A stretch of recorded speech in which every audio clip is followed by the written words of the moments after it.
Good morning, everybody. This is Chris And Joan. from Chris and Jones Travels. Hey, good morning, everybody. This is our Day 5 vlog for the 15th of October, 2024. Yesterday started like any other day around here. I went for a run. We came back. We made breakfast in the timeshare. Bacon and eggs. Really good stuff. Then we got all cleaned up. We loaded up the car and we took a 2-hour ride up to Hilo. Long ride out there. Pretty though. There's lots of scenery, lots of nothing. At some points, it's just volcanic rocks. But when you get to the Hilo side, it's all nice and green and lush, and you can tell Hilo is the wet side. We did a 2-hour ride, and then our first stop, we went to a place called Rainbow Falls, and we checked out Rainbow Falls. You don't get real close to it, but there's two viewing areas. There's an upper viewing area and a lower viewing area. The upper viewing area, you can see where the water comes down the river and starts crossing over into the falls. And then when you go down to the lower viewing area, you can see the whole waterfall. And they say on a sunny day you can see rainbows. Well, yesterday was not as sunny, they said, as it could be. Well, So sunny, but it's actually a beautiful day. But yeah, but there were no rainbows at Rainbow Falls. So then we jumped back in the car and we took about a 20-minute ride up to Aka Aka Falls, which is another waterfall, and that one's a little hike. It has 660 stairs you got to climb, and it takes you to two waterfalls. The main one is the Aka Aka Falls. You go left, you go see that one. If you go right, there's Kahuna Falls, and it's nice, but it's hard to see anything. It's far back. It's up on a hill, so you're looking across a valley if you want to see it. But it was worth seeing. We did that, and then we did the whole loop. You do the whole loop. We walked to the water, walked over the Aka Aka Falls, and we got our pictures over there. And that one's a better fall to look at. Again, you don't get that close. But it's nice. It's in the rain, kind of in a rainforest. And then we drove back down and stopped in the city of Aka Aka. And we ate at a place, I think it was Big Bernie's or Big B's, something like that. And we just got some hot dogs and cookies and some drinks.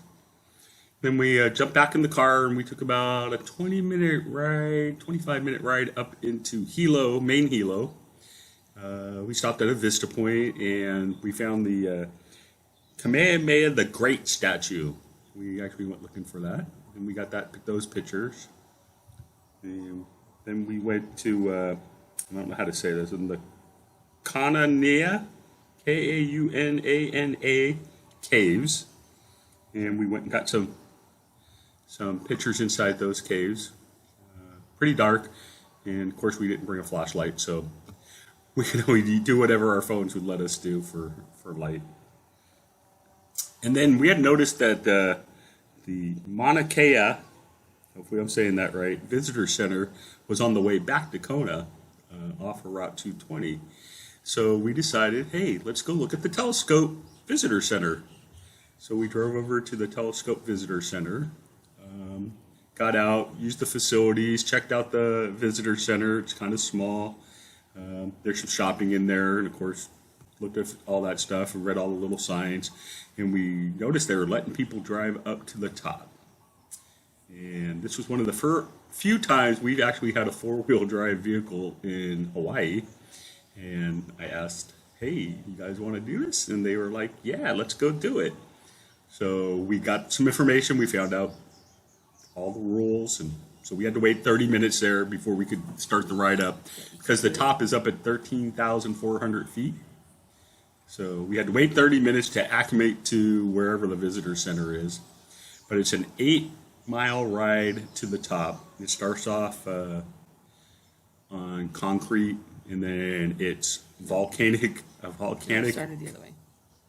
No, there was some concrete. First, yeah. And then it went to the volcanic. Then there was almost 4 miles of volcanic road that they had cut through the mountain. Very bumpy, very rocky. If you didn't have four-wheel drive, probably be no fun. But we got this big ass Infiniti QX80, and that thing took it like it was no problem. We had that in four-wheel drive on the way up.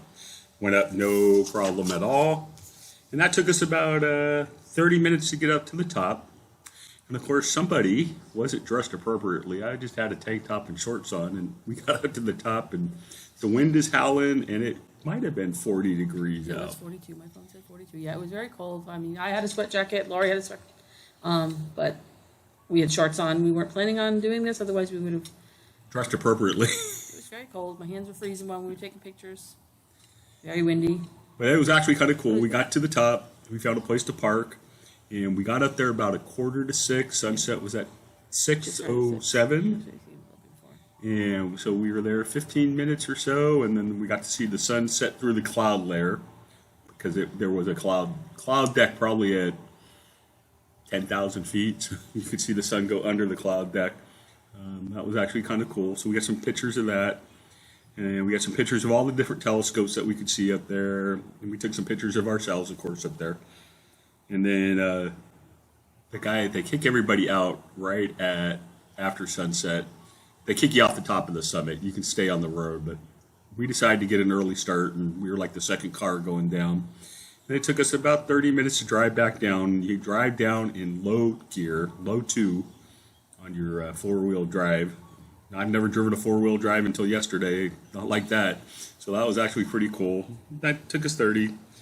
And then we got to the bottom. We went back to the visitor center. They actually did some shopping and bought the sweat jacket that they wanted to buy, which they should have bought to begin with, because then I could have used a sweat jacket. Just laughing. And then we drove the 90 minutes back to Kona. And we decided, hey, we need to eat something. So we stopped at Denny's, because it was right next to Walmart. And then we went to Walmart. And while they were shopping at Walmart for knickknacks and crap, I ran over and filled up the car at Safeway. Safeway appears to be the cheapest gas at $4.19 a gallon that I've seen. Everywhere else it's running $4.59 to, I think the highest I saw was $4.89 so far. And then we came back to the timeshare. I went and jumped in the hot tub at the main pool, and then we crashed out. And today we're going to a beach. So that was our day 5 vlog. Anything else? Hope you enjoy this. No, we had a good time. Hope you're enjoying our trip, taking our trip with us. Let us know what you think. Don't forget to give us a thumbs up, like and subscribe, and view all the other posts we have. And thanks for watching. Aloha. Don't forget, this is the Big Island Adventure. Big Island Adventures. Aloha. Come travel with us. Bye.